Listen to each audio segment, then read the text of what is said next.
Yeah, let's show it to America. A few things I'm sure are going to jump out at people, most notably the Chicago Bears being at the top of the standings, 12-4. Listen, everyone thinks Chicago's going to stink. The Bears won 12 games 2 years ago. They were 8-8 last year, despite Mitch Trubisky being their quarterback, despite having awful turnover luck. Only 4 teams had fewer interceptions, meaning the defense, meaning had fewer interceptions than the Bears. And they get Akeem Hicks and Danny Trevathan back. I think the Bears, with just league average quarterback play in Nick Foles, are going to be really, really good. Other things I'm sure will jump out to people. The Niners, not that much of a Super Bowl hangover. Yeah, they're not 13-3 again, but they're still back in the playoffs. And a team not in the playoffs, the Tampa Bay Buccaneers. I gave them one more win, thanks to the addition of Tom Brady. The Bucs, the NFL did the Bucs some favors schedule-wise. Starting November 3rd, they don't play a single game. Every game they play is either in a dome in Tampa or in Carolina, so cold weather shouldn't kill them. I just wonder if a 43-year-old quarterback is going to kill them. So that's how I see the NFC shaking out. The big surprise, I'm sure, for some is the Bears at the top and the Giants only winning 2 games. But, Coach, that's how I see the 2020 NFC standings looking when we look back on it 9 months from now. Yeah, it's interesting, Nick, and I think the Bears pick is probably the most interesting. Ideally, they will get improved quarterback play, but it's still not going to match what Aaron Rodgers does, and it's hard to get that for anybody in that division. I like the Vikings going young. They had 15 draft picks. I think they're going to be better than what you have listed here. And for the Bears, their strength has been defense, and you talked about their lack of turnovers last season. I don't know how you see that or why you're projecting that to be significantly better. You know, in these other divisions, when you look at the South, the Buccaneers to me are a little bit of an unknown in the sense that this could go great or this could be a disaster. And you've got 2 older guys that you're counting on, and one of the things you're counting on is that they both stay healthy. And Tom's obviously done that a lot better than Gronk, but how he's going to fit and how he's going to fit in this environment that's so different than any offseason that we've seen, it's a big unknown. I'd say the other surprise is Dallas over Philadelphia. I don't understand why you see that jump being that significant in the East. Well, to answer that question, and then I'll kick it to Wilds, I think Dallas got markedly better at the head coach spot. And I also think that it sometimes things do run stale. And I think that happened with Jason Garrett. I also think Dallas had an extraordinary offseason, adding Gerald McCoy, drafting CeeDee Lamb, who I didn't think was going to be there. And whether Dak gets his contract done or not, to me, is almost irrelevant to the point of he's going to be playing. And so I like Dallas's chances to be one of the best teams in the conference. Wilds, I know you probably stopped listening after I had your beloved Bucs, your favorite team now, missing the playoffs. Nick, I have supported you 100% since the first day we met. Seer of seer, sage of sages, prognosticator of all prognosticators, prophet of the NFL schedule. I support you on Super 6. I pulled my children's money out of their 529 and put it on your over-under win totals. So I'm a little bit confused by the Bucs, but I still support you. You have them at 8-8. What do you think happens here to my beloved Tom Brady? Why do you have them at 8-8?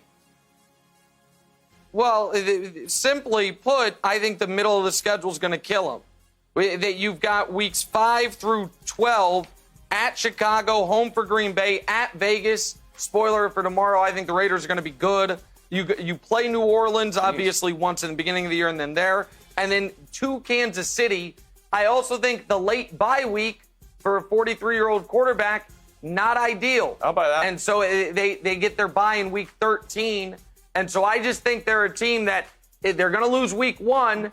And then starting in week 5 through 12, I see a lot of losses piling up there, Kevin. Okay. I have one other question about the Bears. You were talking about Cam maybe to the Bears, but now you got the Bears being really good. How do you think that balances out? Well, maybe Cam ends up leading them to 12-4. I know they've got Nick Foles. We'll see how that goes. But I don't think, Jenna, the Bears need great quarterback play. The Bears won 12 games with Mitch Trubisky as their quarterback. In the NFC in the last 3 years, try to do this off the top of my head, Seahawks, Saints, Rams. I think those are the only 3 teams that have won more games in the last 2 seasons than the Bears. Everyone thinks the Bears stunk last year. They won 8 games. They lost Akeem Hicks. They lost Danny Trevathan. So Jenna, I think the Bears are ripe for a comeback. To answer Coach's question, the turnover luck usually bounces back year over year. They had the most interceptions in football a year ago. They had the 28th most last year. If they just get average turnover luck, Jenna, I think they should be pretty good. I actually like what you have in the NFC. I like that you got the Bears as the 1 seed. I like you got the Cowboys back in the playoffs. Brady not making the playoffs. So, Coach, I want to dive a little deeper. You agreed with Nick right off the bat. Yeah, I don't see the Bucs in the postseason. Can you give us a little bit more on why, and do you agree with Nick on that? Well, no. I don't totally agree with Nick on that.